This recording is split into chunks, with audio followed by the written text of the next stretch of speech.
ठीक है, ब्रेक पे जाने से पहले मैंने आपको कहा था कि हम दिस के कीवर्ड की फंक्शनैलिटी देखेंगे कि हम दिस का कीवर्ड कैसे यूज कर सकते हैं। अच्छा क्लास, वो एक्टिविटी बोनस एक्टिविटी अब खत्म हो गई, उसका टाइम खत्म हो गया, अब वापस आ जाए।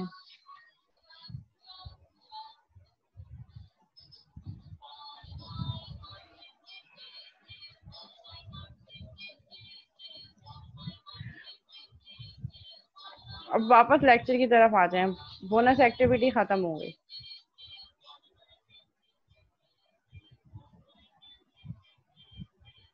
ठीक है, दिस का कीवर्ड हम देखते हैं कि दिस का कीवर्ड हम क्यों यूज कर रहे होते हैं।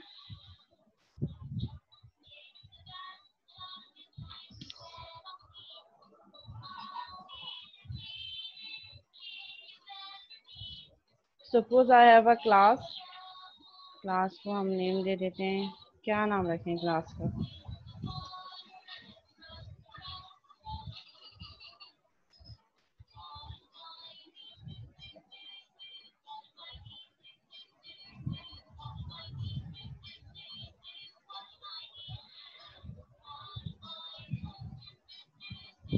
ठीक है, late assume I am creating a class name house.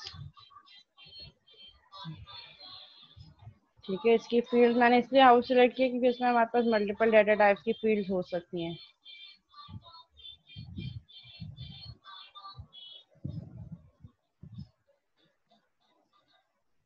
ठीक है, अब हम इसमें क्लास हाउस है मेरे पास, इसमें हम करेंगे string area float square yards, कितने स्क्वायर यार्ड्स का है। ठीक है, एंड इंट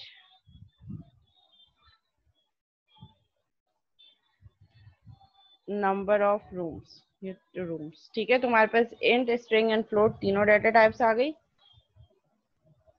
अब इसके लिए हम बनाते हैं एक डिफॉल्ट कंस्ट्रक्टर बना लेते हैं।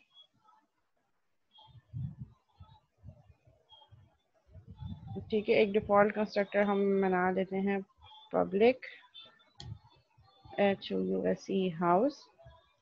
ये डिफॉल्ट कंस्ट्रक्टर को मैं कुछ डिफॉल्ट वैल्यू पे सेट कर देती हूँ कि एरिया मेरे पास हो जाए। लेट से हम इसको गुलशन कर देते हैं। मतलब ये वो वैल्यूज है कि जब भी कोई ऑब्जेक्ट बनेगा और मैं उनको वैल्यूज नहीं दूंगी तो वो इन डिफॉल्ट वैल्यू पे सेट हो जाएगा। स्क्वायर यार्ड हम इसका कर देते हैं 240 एंड नंबर ऑफ रूम्स कर देते हैं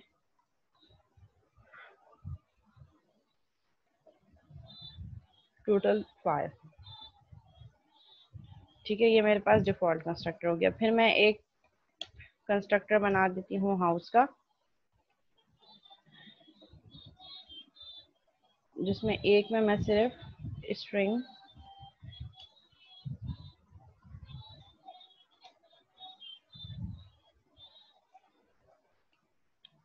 कर देते हैं इसको एरिया। अच्छा, अगर हमारे पास लोकल वेरिएबल और क्लास के जो डाटा मेंबर्स हैं उसका नाम हम सेम रखना चाहें तो हम सेम भी रख सकते हैं। जैसे मेरे पास, अच्छा एक चीज, ये मेरे पास डाटा मेंबर्स हैं जो क्लास लेवल वेरिएबल्स हैं। डाटा मेंबर्स विच आर, इनको हम क्लास लेवल वेरिएबल कह रहे हैं, which are class level variables means इनको एक्सेस करने के लिए we have to create object first. ये हमारे पास डाटा मेंबर्स हैं, ये हमारे पास कंस्ट्रक्टर है डिफॉल्ट कंस्ट्रक्टर,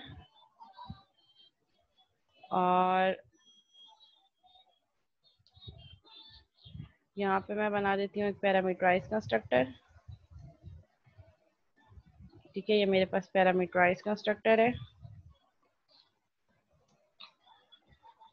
ठीक है, अगर मैं इस पैरामीटराइज कंस्ट्रक्टर का जो लोकल वेरिएबल है उसका नाम मैं वही रखना चाहूँ जो मेरे पास क्लास लेवल वेरिएबल का है, जैसे कि ये एरिया, और मैं इसका नाम भी एरिया रखना चाहूँ तो मैं बिल्कुल रख सकती हूँ। और अगर मैं यहाँ पे कर दूंगी area is equal to area तो यहाँ पे मेरे पास क्या आएगा, एरर। एरर क्यों आएगा, क्योंकि दोनों एरियाज इक्वल हैं और कंपाइलर अगेन कंफ्यूज हो जाएगा कि इसमें हम कौन से वाले एरिया की वैल्यू कहाँ स्टोर करनी है। तो इसके लिए फिर आप क्या यूज करेंगे, इसके लिए आप यूज करेंगे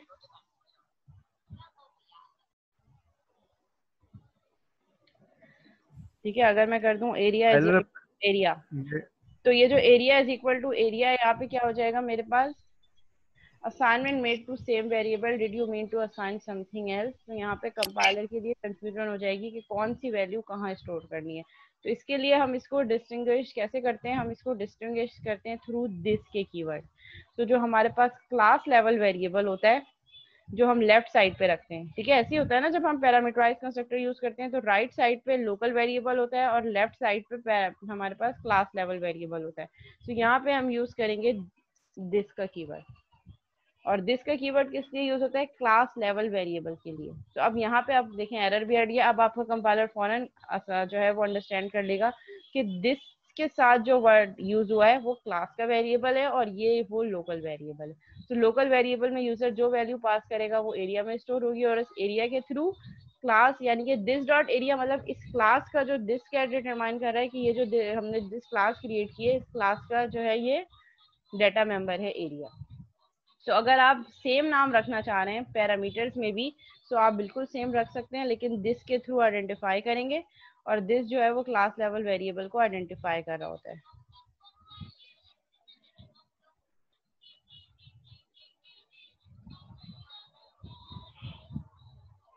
ठीक है, यहाँ तक क्लियर है। अगर आप अनदर वेरिएबल एक नाम रखना चाह रहे हैं दिस डॉट ए, ठीक है, और यहाँ पे आप करने ए, तो आप ऐसे भी कर सकते हैं, इसमें भी कोई एरर नहीं है। लेकिन यहाँ पे दिस की ऐसे जरूरत नहीं है क्योंकि एरिया एक अलग नाम है और ए अलग नाम है।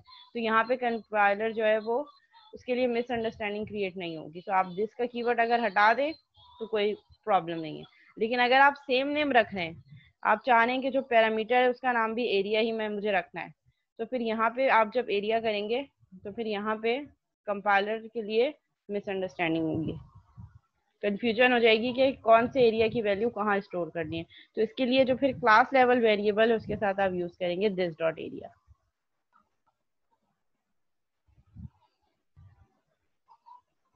इसी तरह मैं एक और कंस्ट्रक्टर बना लेती हूँ पब्लिक हाउस। ठीक है, इसमें मैं इसको कर देती हूँ इंट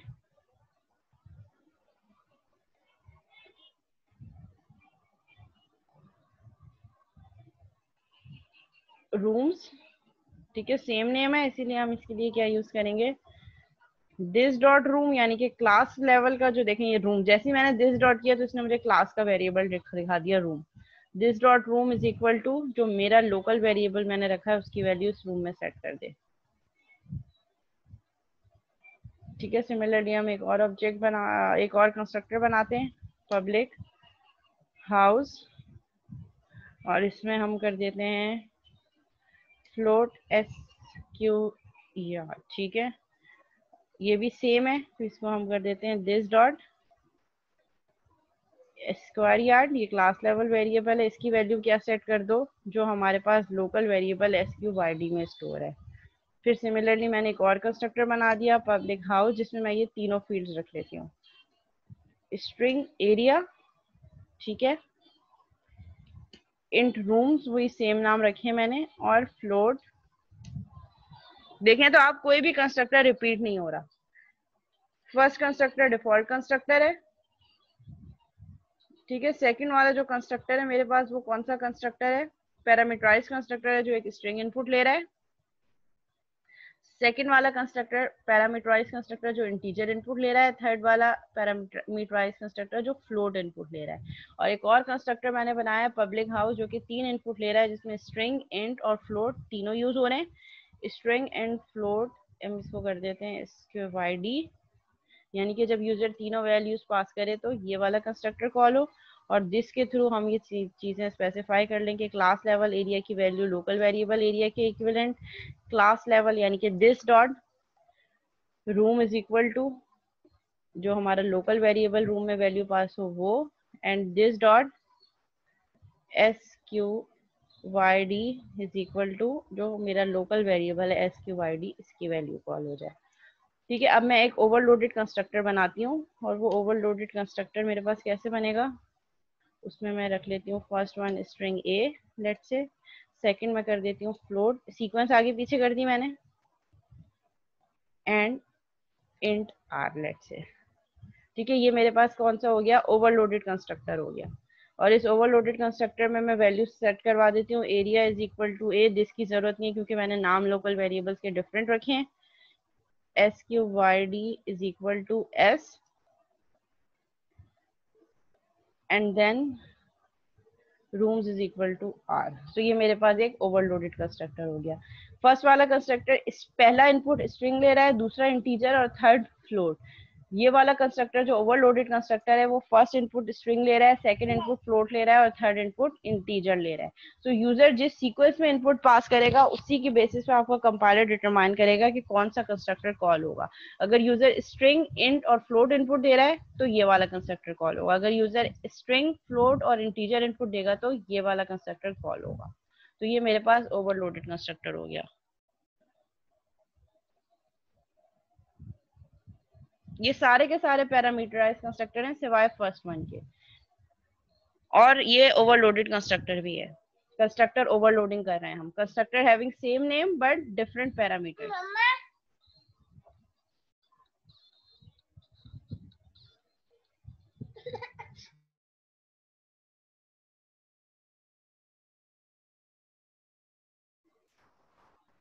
ठीक है, ये सारे के सारे कंस्ट्रक्टर सिवाय फर्स्ट कंस्ट्रक्टर के अलावा, जो ये हाउस वाला है, इसके अलावा जितने भी कंस्ट्रक्टर्स हैं वो पैरामीटराइज कंस्ट्रक्टर भी हैं और ओवरलोडेड कंस्ट्रक्टर भी हैं। यहाँ पे कंस्ट्रक्टर ओवरलोडिंग हो रही है। कंस्ट्रक्टर ओवरलोडिंग की डेफिनेशन आप लिख लें, constructor having same name but different parameter list. सारे कंस्ट्रक्टर के नाम सेम होंगे बट पैरामीटर्स जो है वो डिफरेंट होंगे।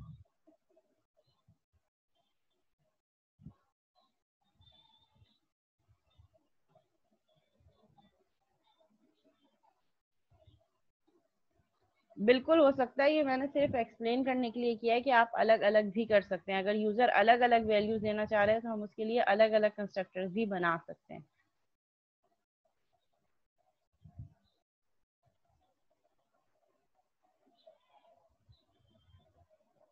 ठीक है, एज अ प्रोग्रामर आपके पास बिल्कुल फ्लेक्सिबिलिटी होती है कि आप किस तरीके से अपना कोड जो है वो जनरेट कर रहे हैं।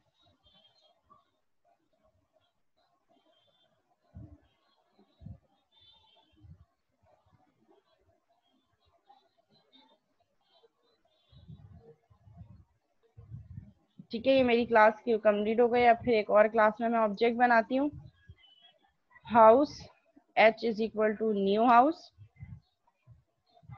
अच्छा, वहां पे हम एक प्रिंट ऑल का मेथड भी यूज कर लेते हैं, जिसमें हमारे पास, मैं हर ऑब्जेक्ट बनाने के बाद उसकी वैल्यू देख सकूं कि उस ऑब्जेक्ट के लिए क्या वैल्यू सेट हुई है।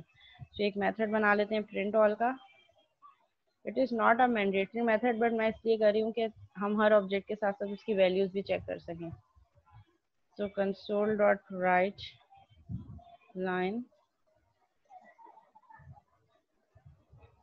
ठीक है, यहाँ हम कर देते हैं क्लास लेवल वेरिएबल्स हैं, within a class access हो सकते हैं, तो हम इनको क्या दे देंगे, एरिया,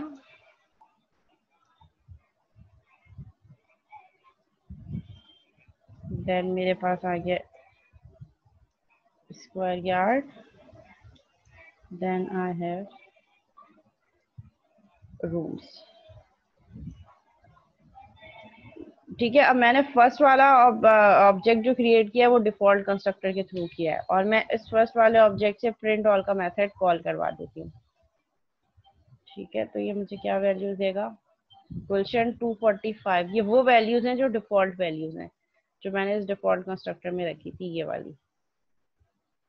ठीक है, अब दूसरी चीज ये कि मैं अब एक और ऑब्जेक्ट बनाती हूँ, house h1 is equal to new house, और इस पर मैं वैल्यू दे देती हूँ एक स्ट्रिंग इनपुट डिफेंस। अच्छा, अब देखें, अब मैं h1 डॉट प्रिंट ऑल जब कॉल करूंगी, ठीक है, इसको कर देते हैं रन, तो इसने मुझे कौन सा वाला कंस्ट्रक्टर कॉल किया, जो स्ट्रिंग इनपुट ले रहा है, यानी कि अब डिफॉल्ट कंस्ट्रक्टर कॉल नहीं हुआ। अब वो कंस्ट्रक्टर कॉल हुआ जो सिर्फ स्ट्रिंग इनपुट ले रहा है, ये वाला जो एरिया की वैल्यू है एरिया में सेट कर रहा है, और बाकी जो मेरे पास रूम और स्क्वायर यार्ड है इसको 0 0 कर दिया, क्योंकि अब इसने डिफॉल्ट कंस्ट्रक्टर जो है वो नहीं यूज किया।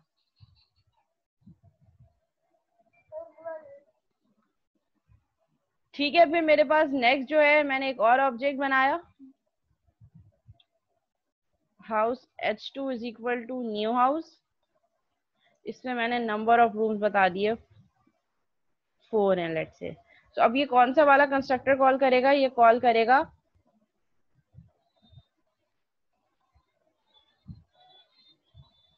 जो कि इंटीजर इनपुट ले रहा है। तो ये रूम्स वाला इंटीजर इनपुट कौन सा ले रहा है? ये रूम्स वाला।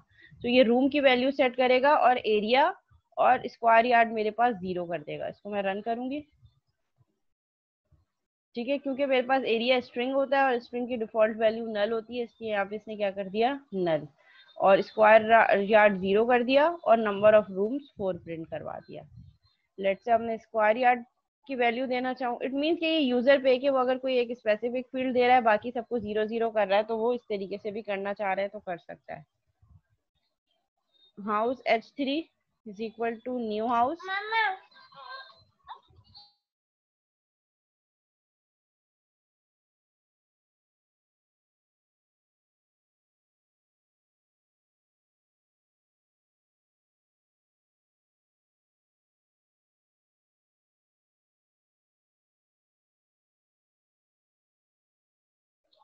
ठीक है, हम इसको कर देते हैं house H3 is equal to new house, और यहाँ पे हम फ्लोट वैल्यू दे देते हैं 160F। ठीक है, और मैं यहाँ से H3 dot print all print करवा दूंगी।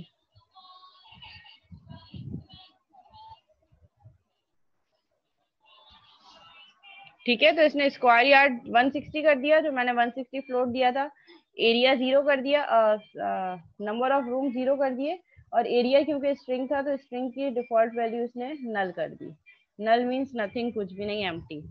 अब फिर मैं एक और ऑब्जेक्ट बनाती हूँ, house H4 is equal to new house.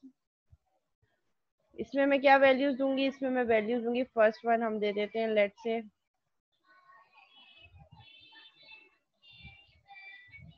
North Najmabad. ठीक है, नंबर ऑफ रूम जो इंटीजर इनपुट था वहां पे हम बता देते हैं 3 नंबर ऑफ रूम्स हैं, और स्क्वायर यार्ड कितना है? 120 कर देते हैं। ठीक है, और फिर इसके बाद हम कॉल कर देते हैं H4 डॉट,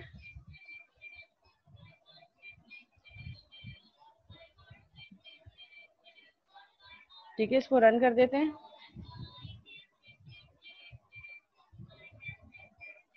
ठीक है, इसने मुझे क्या प्रिंट कर दिया? 160 north Najmabad, 120 square yard and 3 rooms.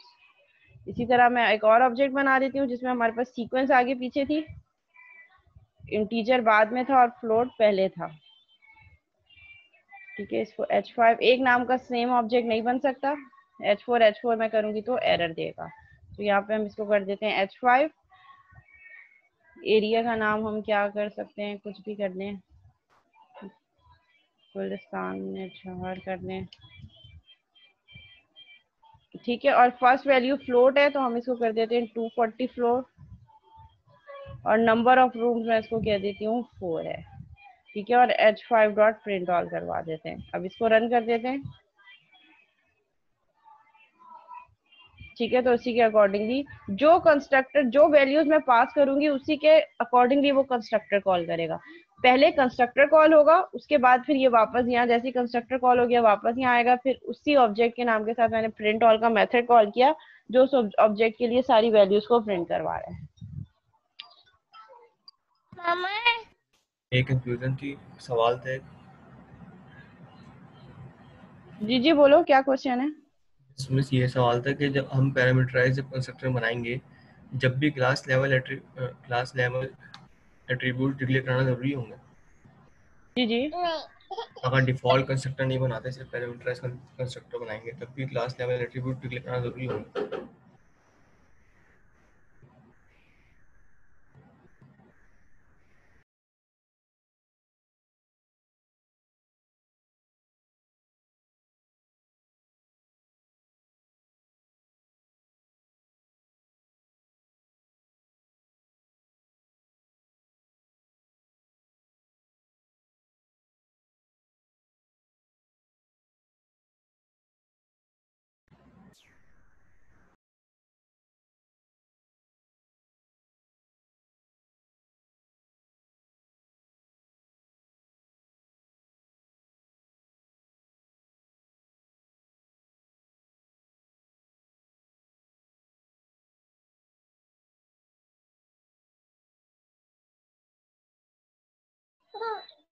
अच्छा, आपका क्वेश्चन मैंने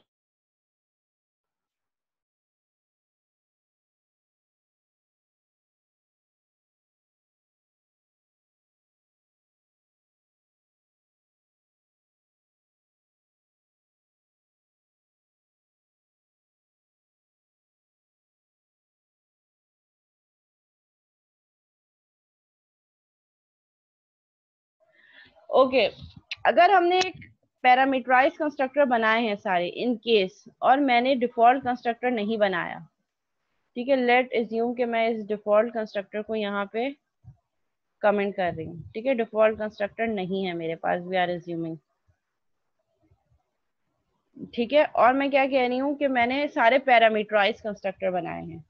एक चीज नोट कीजिएगा कि अगर मेरे पास कोई भी पैरामीटराइज कंस्ट्रक्टर नहीं है और मैं ऑब्जेक्ट क्रिएट कर रही हूँ, और मेरे पास ना तो पैरामीटराइज कंस्ट्रक्टर क्लास में, ना ही डिफॉल्ट कंस्ट्रक्टर है, ना तो कोई पैरामीटराइज कंस्ट्रक्टर है, ना ही कोई डिफॉल्ट कंस्ट्रक्टर, मतलब मैंने कंस्ट्रक्टर अपनी क्लास में बनाया ही नहीं है, और मैं अगर ऑब्जेक्ट क्रिएट करना चाह रही हूँ इस तरीके से, तो मेरा कंपाइलर ऑटोमेटिकली इस पे इसको वर्क करेगा, रन करेगा, और ऑटोमेटिकली बैक एंड पे एक कंस्ट्रक्टर क्रिएट कर लेगा खुद से इम्प्लिसिटली। ये चीज हमने पहले पढ़ी थी। लेकिन अगर मेरी क्लास में मैंने एक्सप्लिसिटली एज अ प्रोग्रामर कोई पैरामीटराइज कंस्ट्रक्टर बनाया है, ठीक है, अगर मैंने कोई भी पैरामीटराइज कंस्ट्रक्टर बनाया है क्लास में, लेकिन मैंने डिफॉल्ट कंस्ट्रक्टर खुद से नहीं बनाया, और मैं यहाँ पे डिफॉल्ट कंस्ट्रक्टर के थ्रू वैल्यू एक ऑब्जेक्ट क्रिएट करना चाह रही हूँ, तो ये कभी भी डिफॉल्ट कंस्ट्रक्टर पे वर्क नहीं करेगा। मीन्स अगर आपने क्लास में पैरामीटराइज कंस्ट्रक्टर बनाया है और डिफॉल्ट कंस्ट्रक्टर नहीं बनाया, और आप डिफॉल्ट के थ्रू ऑब्जेक्ट बनाना चाह रहे हैं, तो आपके लिए जरूरी है कि फिर आप वहां पे जाके डिफॉल्ट कंस्ट्रक्टर एक्सप्लिसिटली क्रिएट करें। दो दो पॉसिबिलिटीज हैं। एक तो ये कि अगर आपको ये सिनेरियो फुलफिल करना है तो क्लास में जाके एक्सप्लिसिटली डिफॉल्ट कंस्ट्रक्टर खुद से बनाएं, या दूसरा ये कि फिर या तो इस तरीके से ऑब्जेक्ट क्रिएट ना करें, ऐसे ऑब्जेक्ट क्रिएट करें जिसमें आप पैरामीटराइज कंस्ट्रक्टर यूज करें। तो ये एक लिमिटेशन है कि अगर आप क्लास में पैरामीटराइज कंस्ट्रक्टर नहीं बना रहे, डिफॉल्ट कंस्ट्रक्टर नहीं बना रहे, कोई भी कंस्ट्रक्टर आपकी क्लास में नहीं है, और आप सिंपल एक ऑब्जेक्ट क्रिएट करना चाह रहे हैं, let's say house h is equal to new house, तो आपका कंपाइलर खुद से ऑटोमेटिकली एक कंस्ट्रक्टर क्रिएट कर लेगा जो इन सारी वैल्यूज को, हाउस की जितने भी वेरिएबल्स है उनको उनकी डिफॉल्ट वैल्यू पे सेट कर देगा। लेकिन अगर आपने खुद से एक्सप्लिसिटली कंस्ट्रक्टर बनाया है पैरामीटराइज कंस्ट्रक्टर, और डिफॉल्ट कंस्ट्रक्टर नहीं बनाया, और आप house h is equal to new house जो है वो कॉल करना चाह रहे हैं, तो आप कभी भी नहीं कर सकते। उसके लिए मैंडेटरी है कि आप क्या करो, इट्स मैंडेटरी कि आप डिफॉल्ट कंस्ट्रक्टर जाके बनाओ।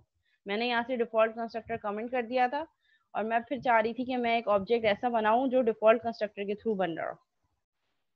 House h is equal to new house, इसमें कुछ और पूछ रहा था तो यहाँ पे अब h मिस। डॉट, जी जी, मैं आपके क्वेश्चन, आपका ये क्वेश्चन नहीं था, ठीक है, मैं आपसे इस दोबारा आपका क्वेश्चन ले लेती हूँ। ठीक है, अब जी मैं इसको मिस। रन करूंगी तो ये मुझे एरर देगा। House does not contain a constructor that takes zero argument. अब वो क्या कह रहा है कि हाउस की क्लास में कोई भी ऐसा कंस्ट्रक्टर नहीं है जो जीरो आर्ग्यूमेंट ले रहा है। तो अगर आपने पैरामीटराइज कंस्ट्रक्टर यूज किया है क्लास में, और आप इस तरीके से भी ऑब्जेक्ट क्रिएट करना चाह रहे हैं, तो इट्स मैंडेटरी कि आप डिफॉल्ट कंस्ट्रक्टर भी जाकर बनाएं क्लास में। जी, आपका क्या क्वेश्चन था, काइंडली एक दफा फिर से रिपीट कर दें। बस ये क्वेश्चन है कि अगर हमने क्लास के अंदर डिफ़ॉल्ट कंस्ट्रक्टर नहीं बनाते, सारे ठीक है, पैरामीटराइज कंस्ट्रक्टर बनाते हैं, ठीक है। तो उसके लिए क्लास लेवल एट्रीब्यूट्स ये डिक्लेयर कराना ज़रूरी होंगे जब भी। हाँ, तो क्लास लेवल वेरिएबल्स तो होंगे ना, काम तो उन्हीं पे होगा। पैरामीटराइज कंस्ट्रक्टर में क्या करोगे, आप उन क्लास लेवल फील्ड्स को सेट करवाओगे, ऐसे यूज बस करोगे ना direct parameterize direct constructor. Local variable use नहीं कर सकते अगर सेट ना तो उससे करवाएं। फायदा क्या होगा बच्चे, फिर ऑब्जेक्ट बनाने के बाद क्या एक्सेस करोगे। ठीक है, मैं आपकी बात मैं यहाँ पे इनको मैंने हाइड कर दिया, ठीक है, मैंने क्लास लेवल वेरिएबल्स यूज नहीं किए, ठीक है, आपके वाले एजम्पशन जी पे मैं मिस। चल रही जी हूँ, मिस। ठीक है। अब मैंने कह दिया स्ट्रिंग एरिया, जो यूजर इनपुट दे रहा है लोकल वेरिएबल पे, अब मैं इस पे क्या करूँ, बस इसमें डायरेक्ट एरिया अगर यूज़ कर ले तो क्या करूं बताओ ना, क्या यूज करूं, जैसे यूज कर प्रिंट करवा यूजेज देंगे। बताओ। चलो प्रिंट करवा दिया, console dot write line area, ये कह रहे हो, जी मिस। ठीक है, बस सिर्फ प्रिंट हो सकता है अब एरिया। इसको कॉल करवाएंगे, हो जाएगा ना कॉल। हो जाएगा कॉल, कौन सा वाला, जो कि सिर्फ एरिया इनपुट ले रहा था।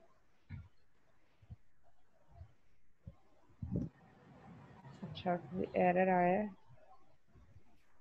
कंसोल की शायद स्पेलिंग स्पेलिंग सही मिस्टेक नहीं है। एक मिनट, नीचे कहीं कुछ गड़बड़ हुई है। है, कंसोल की स्पेलिंग। ठीक है, अब इसको रन कर देते हैं। अच्छा, यहाँ पे ये मुझे एरर देगा क्योंकि मैंने वो वेरिएबल सारे हाइड कर दिए। ठीक है,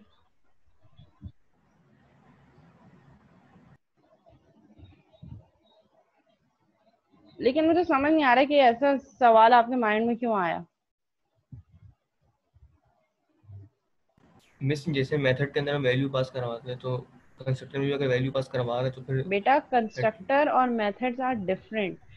कंस्ट्रक्टर्स हम क्लास लेवल वेरिएबल्स को इनिशियलाइज करने के लिए यूज करते हैं, तो जब क्लास लेवल वेरिएबल्स होंगे तभी तो कंस्ट्रक्टर का यूजेज है। जब हम क्लास लेवल वेरिएबल्स ही यूज नहीं करेंगे तो फिर कंस्ट्रक्टर बनाने का फायदा क्यों है। कंस्ट्रक्टर इसलिए यूज होते हैं कि आपने जो क्लास लेवल वेरिएबल्स डिटरमाइन किए हैं उनको आप कंस्ट्रक्टर्स के थ्रू सेट करवा सको। तो अगर आप क्लास लेवल वेरिएबल्स ही यूज नहीं करोगे तो कंस्ट्रक्टर तो सिर्फ मेथड रह जाएगा, वो फिर कंस्ट्रक्टर नहीं होगा। It will work like a method. जैसे कि ये वाला आपने है, मैं इसको रन कर देती हूँ। रन हो गया, ये इसने प्रिंट भी कर दिया, लेकिन अब ये कंस्ट्रक्टर की तरह वर्क नहीं कर रहा। It work like a method. Constructor का मेन यस पर्पज ये है कि क्लास लेवल वेरिएबल्स को आप इनिशियलाइज करवा सको यूजिंग कंस्ट्रक्टर। सही है मिस।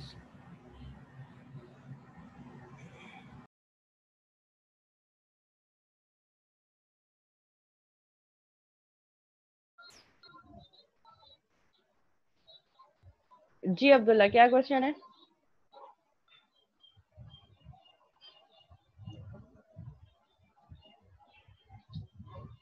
मैम, अगर हम डिफॉल्ट कंस्ट्रक्टर ना बनाएं तो ऑब्जेक्ट जब बनाएंगे तो उसमें विदाउट कोई आर्गुमेंट पास किया हो वो बन जाएगा। बेटा, अभी यही तो बताया मैंने इनके क्वेश्चन से पहले कि अगर आपने डिफॉल्ट कंस्ट्रक्टर नहीं बनाया क्लास में लेकिन पैरामीटराइज कंस्ट्रक्टर बनाया है, तो जब आप ऑब्जेक्ट क्रिएट करेंगे तो ऑब्जेक्ट क्रिएट करते वक्त विदाउट एनी आर्ग्यूमेंट आप कोई ऑब्जेक्ट क्रिएट नहीं कर सकते। अगर डिफॉल्ट कंस्ट्रक्टर भी नहीं है क्लास में, पैरामीटराइज कंस्ट्रक्टर भी नहीं है, फिर आप क्रिएट कर सकते हो। लेकिन अगर डिफॉल्ट कंस्ट्रक्टर क्लास में आपने नहीं बनाया बट पैरामीटराइज कंस्ट्रक्टर बनाया है, तो आप एक ऐसा ऑब्जेक्ट पास नहीं कर सकते, जो क्रिएट नहीं कर सकते जो विदाउट एनी आर्ग्यूमेंट हो। जैसे ये हाउस था, मैं दोबारा से एक्सप्लेन कर देती हूँ ये चीज। यूजर से इनपुट लेके कर मैम सकते हो आप ना। तो बोल रही थी कि पीछे खुद ही हो जाता है क्रिएट डिफॉल्ट कंस्ट्रक्टर। बेटा, मैंने यही तो अभी बताया, सुना तो करें कि मैं क्या कह रही हूँ। अगर क्लास में कोई भी कंस्ट्रक्टर नहीं है, कोई भी आपने नहीं बनाया, ना डिफॉल्ट ना पैरामीटराइज कंस्ट्रक्टर, और आप ऑब्जेक्ट बनाना चाहोगे उस क्लास का, तो आपका कंपाइलर खुद से ऑटोमेटिकली डिफॉल्ट कंस्ट्रक्टर क्रिएट कर देगा। ठीक है, लेकिन अगर आपने as a programmer parameterize constructor बनाया है क्लास में लेकिन डिफॉल्ट कंस्ट्रक्टर नहीं बनाया, सिनेरियो चेंज हो गया ना। पहले तो सिनेरियो था कि ना तो डिफॉल्ट है ना पैरामीटराइज है, तो कंपाइलर खुद से बना लेगा। लेकिन अगर आपने एज अ प्रोग्रामर अपनी क्लास में पैरामीटराइज कंस्ट्रक्टर बनाया है लेकिन डिफॉल्ट कंस्ट्रक्टर नहीं बनाया और आप ऑब्जेक्ट बनाना चाह रहे हैं विदाउट एनी आर्ग्यूमेंट, तो उस केस में कंपाइलर ऑटोमेटिकली डिफॉल्ट कंस्ट्रक्टर नहीं बनाएगा। आपको एक्सप्लिसिटली जाके बनाना पड़ेगा अगर आपको विदाउट एनी आर्ग्यूमेंट ऑब्जेक्ट बनाना है तो। दो अलग अलग सिनेरियोज हैं।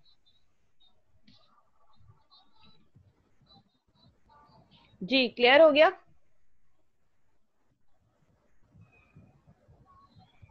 जी क्लास, यहाँ तक क्लियर है सबको? जी मिस। ओके, कोई क्वेश्चन, कोई क्यूरी तो यस नहीं है? दिस का कीवर्ड समझ में आ गया, दिस क्यों यूज कर रहे हैं? अगर हमारे पास सेम वेरिएबल नेम है, लोकल वेरिएबल का नेम भी सेम है और क्लास लेवल वेरिएबल का नाम दोनों आप सेम रखना चाह रहे हैं, तो फिर you can use this to identify class level variable.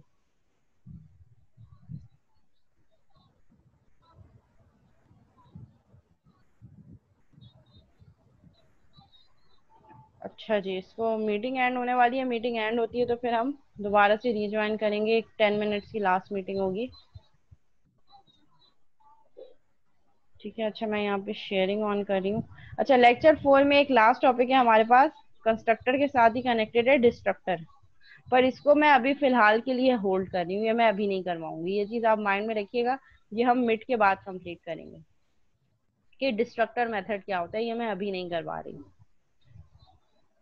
ठीक है, ये हम 3 स्लाइड्स में बहुत इजी है, लेकिन इसके लिए एक और कॉन्सेप्ट होना जरूरी है, वो हो जाएगा तो फिर मैं डिस्ट्रक्टर मेथड पे आऊंगी। तो अभी आज के लिए मैं इसको स्किप कर रही हूँ, इसको हम मिड टर्म के बाद देखेंगे। ठीक है, नेक्स्ट मैं स्लाइड ओपन कर रही हूँ विच इज लेक्चर 5। ठीक है, इसमें हम देखेंगे मेथड ओवरलोडिंग। जिस तरह हमने कंस्ट्रक्टर ओवरलोडिंग देखा, इसी के साथ मेथड ओवरलोडिंग भी कनेक्टेड है, इसलिए मैंने कहा कि डिस्ट्रक्टर को स्किप करके हम पहले मेथड ओवरलोडिंग करते हैं। जी, स्टैटिक कंस्ट्रक्टर भी मैं एक्सप्लेन करती हूँ। ठीक है, मेथड कंस्ट्रक्टर ओवरलोडिंग समझ में आ गई। Next topic is method overloading. Method overloading क्या होगा? जिस तरह हम मेथड्स बनाते हैं, एक क्लास में सेम नेम के मल्टीपल मेथड्स भी बन सकते हैं, बट उनके लिए भी क्या होगा, पैरामीटर डिफरेंट होना चाहिए। Methods of the same name can be declared in the same class, यानी कि मेथड्स के नाम सेम होंगे, सेम क्लास के अंदर हम उनको डिक्लेयर कर सकते हैं, as long as they have different set of parameters determined by the number, types and order of the parameter। but जो उनके पैरामीटर्स होंगे, जो हम पैरामीटर पास कर रहे हैं, इट शुड बी डिफरेंट। किन पैरामीटर्स पे डिफरेंट होंगे? उनका नंबर चेंज होना चाहिए। हो सकता है एक मेथड अगर एक इनपुट ले रहा है तो सेकंड मेथड 2 इनपुट ले रहा हो। उनकी टाइप पे हो सकता है, अगर 2 मेथड्स हैं, दोनों के नाम सेम है, दोनों 2 इनपुट ले रहे हैं, ठीक है, तो एक में हो सकता है स्ट्रिंग और इंटीजर इनपुट हो, दूसरे में हो सकता है इंट और फ्लोट इनपुट हो। तो उनकी टाइप्स की बेसिस पे भी डिफरेंस हो सकता है एंड ऑर्डर की बेसिस में भी हो सकता है। एक मेथड अगर स्ट्रिंग और इंटीजर इनपुट ले रहा है, दूसरा मेथड हो सकता है इंटीजर और स्ट्रिंग इनपुट ले रहा हो, मींस कि मैंने ऑर्डर आगे पीछे कर दिया। तो वही कॉन्सेप्ट है जो कंस्ट्रक्टर ओवरलोडिंग में हम यूज करते हैं, ऐसे ही हम मेथड ओवरलोडेड मेथड भी यूज कर सकते हैं। बट कंस्ट्रक्टर के लिए क्या लिमिटेशन थी कि कंस्ट्रक्टर इनिशियलाइजेशन के लिए यूज होता है क्लास लेवल वेरिएबल्स को, जबकि ओवरलोडेड क्या होगा, मेथड, हम मेथड पे कोई भी टास्क कर सकते हैं। यहाँ पे हम इनिशियलाइजेशन के लिए यूज नहीं कर रहे क्लास लेवल को।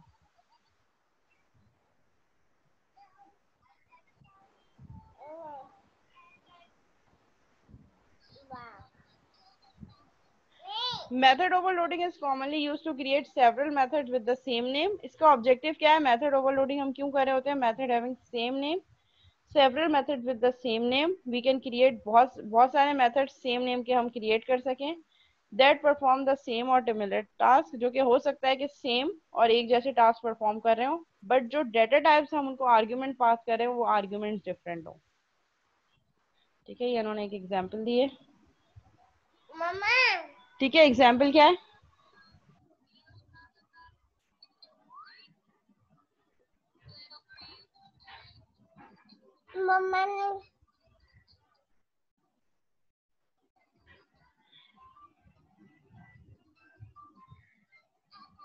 ठीक है, यहाँ पे हमने क्या, एक क्लास क्रिएट की और इस क्लास में हमने एक मेथड बनाया स्क्वायर का, और ये स्क्वायर क्या ले रहा है? एक इंटीजर वैल्यू ले रहा है, और क्या काम कर रहा है?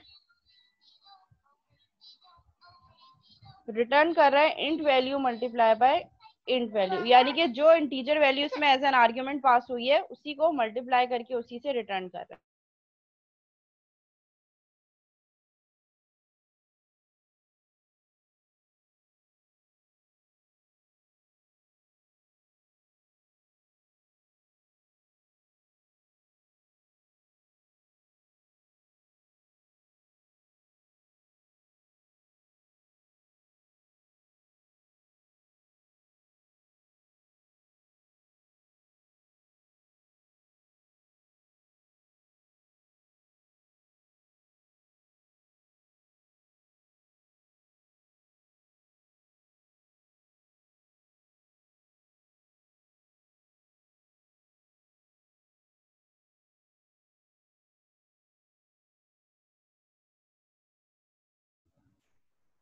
ठीक है, तो यहाँ पे हमने एक मेथड बनाया स्क्वायर का। अच्छा, रिटर्न टाइप पे मैटर नहीं कर रहा होता मेथड की कि रिटर्न टाइप डिफरेंट हो, रिटर्न टाइप डिफरेंट भी हो सकती है, सेम भी हो सकती है, इट डजंट मैटर। क्या चीज मैटर करती है? Number of argument, it should be change. तो फर्स्ट मेथड मेरे पास क्या है? इंट स्क्वायर, जो कि मेथड का नाम क्या है? स्क्वायर, जो कि एक इंटीजर वैल्यू इनपुट ले रहा है। ठीक है, और उस इंटीजर वैल्यू को प्रिंट करवा रहा है और रिटर्न कर रहा है उसका स्क्वायर, यानी कि उस वो जो इंटीजर वैल्यू उसमें पास हुई है उसी का, उसी से मल्टीप्लाई करके रिटर्न कर रहा है। Similarly I have another method called square, इसका नाम भी सेम है but it is taking double value as an argument. उस डबल वैल्यू को प्रिंट करवा रहा है और रिटर्न क्या कर रहा है, उस डबल वैल्यू को डबल से मल्टीप्लाई करके रिटर्न करवा रहा है। उसी के अकॉर्डिंगली हमने रिटर्न टाइप क्या रखी है, डबल। ठीक है, और मेन मेथड में हमने क्या किया, हमने पहले प्रोग्राम की क्लास का ऑब्जेक्ट बनाया है और कंसोल डॉट राइट लाइन पे हमने क्या कहा, इसको स्क्वायर ऑफ इंटीजर 7 इज, उस ऑब्जेक्ट के नाम के साथ स्क्वायर का मेथड कॉल कर दिया। एक दफा इंटीजर वैल्यू पास की, एक दफा डबल वैल्यू पास की। तो जब इंटीजर वैल्यू पास की तो ये वाला मेथड कॉल होगा, जब स्क्वायर वाली वैल्यू पास की तो ये वाला मेथड पास होगा। ठीक है, इसके लिए मैं आपको एग्जाम्पल कर कंसोल पे करा के दिखा देती हूँ।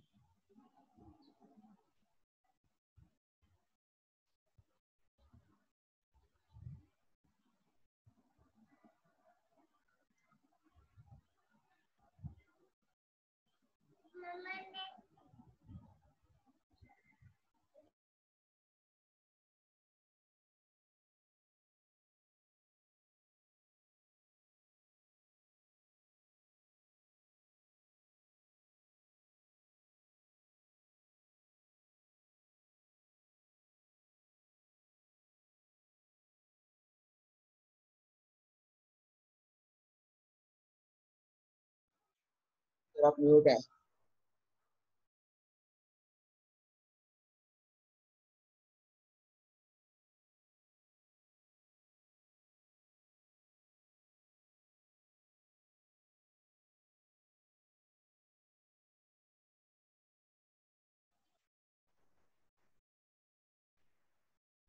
ठीक है, मीटिंग एंड होने वाली है, सेम मीटिंग आईडी पे दोबारा ज्वाइन करेंगे।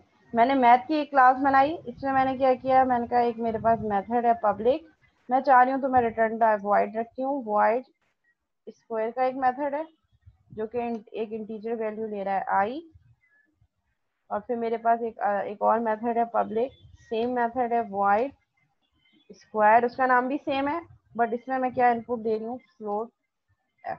ठीक है, कोई भी एक इनपुट दे रही हूँ बट जो फ्लोट में है।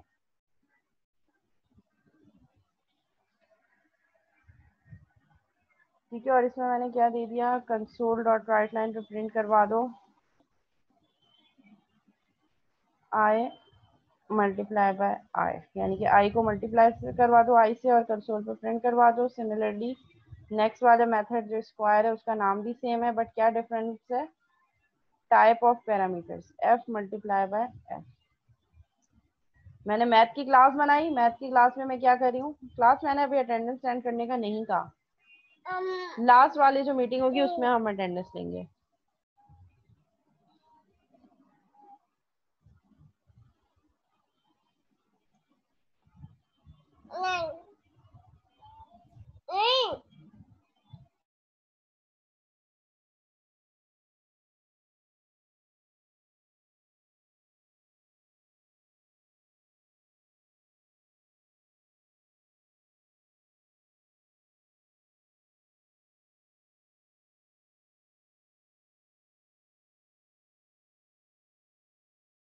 जी क्लास मीटिंग एंड होने वाली है, सेम मीटिंग आईडी पे दोबारा ज्वाइन करेंगे।